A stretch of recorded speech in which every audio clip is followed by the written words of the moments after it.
In today's video, we're taking a look at some NHL free agent and trade rumors for the upcoming NHL offseason. Plus, we also have an update on the situation with Colby Cave, and we have some news out of Europe that is pretty significant. We have the first female GM hired over there as well. We're going to discuss all the latest news coming up next.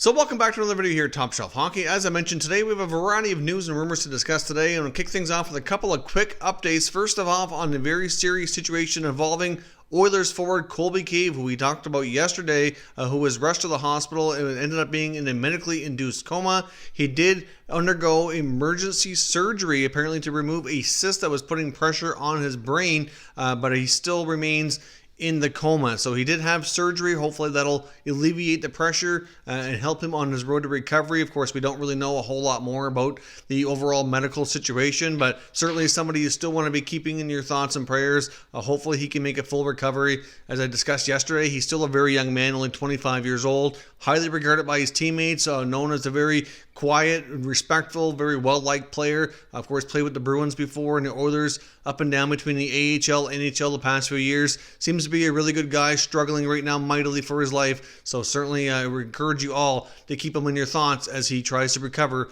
from this very serious situation.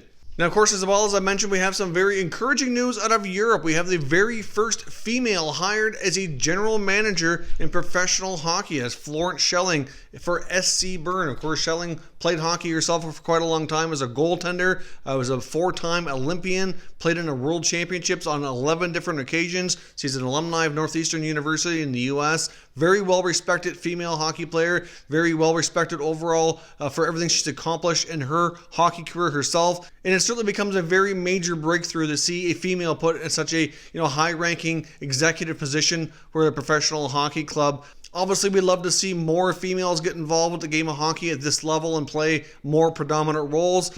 This could lead to other opportunities for females between Europe and the NHL, and we certainly hope to see more of this in the future. Obviously, in North America, there are some females involved with hockey at a semi-high level, but nothing as high as being a general manager.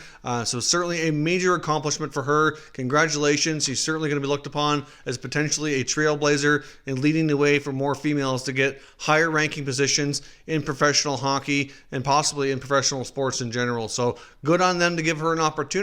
And I hope she succeeds tremendously with this new role. As I mentioned as well, we have some trade and free agent rumors of things we might see from NHL teams once the NHL offseason becomes official. Obviously, we don't know when the offseason is going to be officially kicked in here, but some of these things come from Elliotte Friedman, who was discussing some information regarding the Chicago Blackhawks, which I found rather interesting. According to Friedman, he believes that forward Dylan Strome is available and it wouldn't cost a big price tag to acquire him from the Chicago Blackhawks. Now, Strome had a pretty solid first year with Chicago when he was first acquired from the Coyotes. Of course, he was kind of being looked upon as being a draft bust. He struggled mightily for a few years with the Coyotes organization.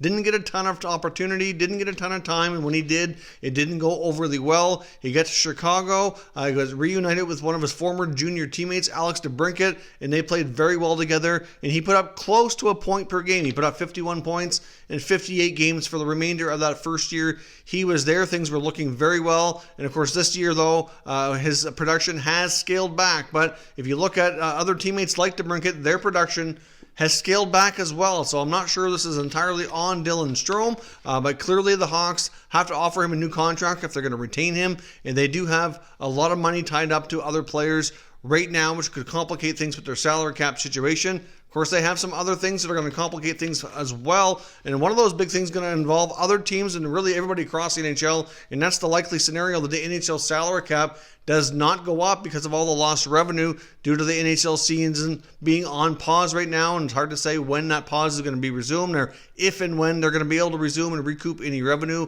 or how that's all going to work. So Strome's production scaled back to 38 points this year, so certainly not terrible, nothing like he was doing in Arizona, but clearly with the amount of contracts they have to look after, it could complicate things. Now, young forward Dominik Kubalik, who came over and was a phenomenal rookie season for the Hawks this past year, is going to be needing a new contract as well, and obviously they want to make sure they can get him under contract, ideally longer term. We saw a similar scenario with him that we saw with Artemi Panarin. Not to say he's going to be at Panarin's level here in a few years' time, but certainly Panarin came over early on and impressed right out of the gate, as did Kubalik. He came over as a little bit later into his 20s. He's a solid hockey player. They're going to want to get him signed to a longer-term deal if possible, and he could eat away a lot of the remaining cap space. Currently, as it stands right now, they have 18 players under contract for next year at $74 million. So if we don't get a cap increase, that's going to make things tough for them to get Strome under contract if they do want to keep him. They do have some other RFAs who need new deals as well if they're going to remain with the organization. That includes another forward in Drake Caggiula. Also, both their goaltenders right now don't have contracts beyond the current year. Of course, Corey Crawford and Malcolm Subban both need new deals. Not quite clear what their goaltending situation is going to be next year. Personally, I think there's a pretty good chance Corey Crawford returns, but at what price tag? Hard to say. I'm not really sure Subban fits there longer term, but either way, they're going to have to pay a backup goalie something. They do have some players as well that their health could complicate things. It could make things even more difficult if they're able to play, or it could make things more flexible if they end up still on long-term injury reserve. And that includes defenseman Brent Seabrook as well as forward Andrew Shaw. If they're able to return and play, well, clearly their hits are going to count against the cap, and it's going to complicate matters even further. But I guess we will see if they can get some flexibility from some players being injured, then maybe they can keep some of these guys more in the fold. But either way, there will be changes in Chicago for the coming year once the following season for 2020-21 gets underway. And Dylan Strome may not be part of their future any longer, according to Elliot Friedman. So let me know your thoughts down in the comments. Which team do you think would make good sense to go after Dylan Strome, see if they can continue him at the pace he was putting up maybe last year in Chicago, and could find a home for the foreseeable future. Next up, I want to take a look at the Edmonton Oilers. Now, it's been revealed based on interviews with Ken Holland and other sources that the Edmonton Oilers are looking to bring back forward Anton Slepyshev. Of course, Slepyshev, formerly with the Oilers, has played the past 2 years in the KHL. Last year, he had a pretty solid year where he put up 45 points in 54 games played. And apparently there is an offer. I'm not sure exactly what the amount is, but it's believed to be somewhere between $1 million and $1.4 million, likely on a 1, maybe 2 year deal for Slepyshev to return to North America and play in the Oilers system, likely at the NHL level beginning next season. So, of course, there's probably lots of other KHL players that could make the jump to North America, especially ones who have previous NHL experience. I know I've seen a report earlier that there are as many as 9 or 10 free agents on SKA St. Petersburg alone who could make the jump back to North America. Some of them have played in the NHL before and apparently have been having discussions with various NHL teams. Some of them do have offers they're mulling over, and we could see some signings likely into May and June once their season is official and their free agency period in the KHL officially kicks in. Now, I also want to touch on Boston Bruins defenseman Torey Krug, who is waiting to see if he can remain with the Boston Bruins longer term. Of course, he's a pending unrestricted free agent. He was recently interviewed and asked about the contract situation, where he's revealed that there has been no progress made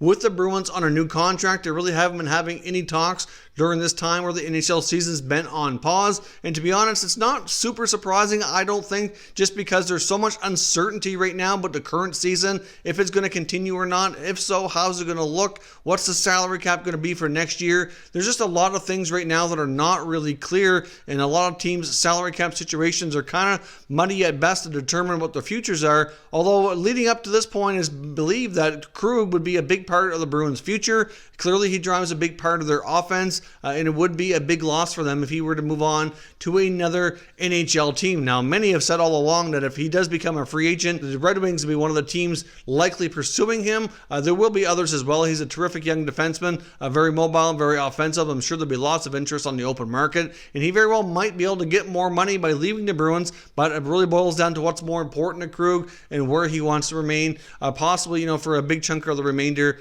of his career. Many Bruins on that roster right now have taken very much what you call a team-friendly deal to keep the team together. If you look at their top contracts, they don't have anybody making more than $7.25 million, which is David Krejci. Looking at deals like for Pasternak and Marchand, it's just not likely he's going to make more money than them based on how that particular team operates and how they keep things together there in Boston. But it is quite possible he could get a bigger deal, maybe upwards of $7 or $8 million possibly on the open market, and sign with another team. So it kind of depends on what he feels is most important. Clearly, he said before that he'd be willing to take a bit of a hometown discount to remain in Boston, but how much of a haircut is he willing to take, and will they be able to work things out? So according to recent articles, some are concerned about the lack of progress and contact here on a new deal as of right now. But right now, I think it's a little bit too early to say how that's going to be and if that's not necessarily going to be an issue going forward. It's not even quite clear yet exactly what timelines is going to be the NHL offseason. But Krug did say in the interview that he hopes he has not played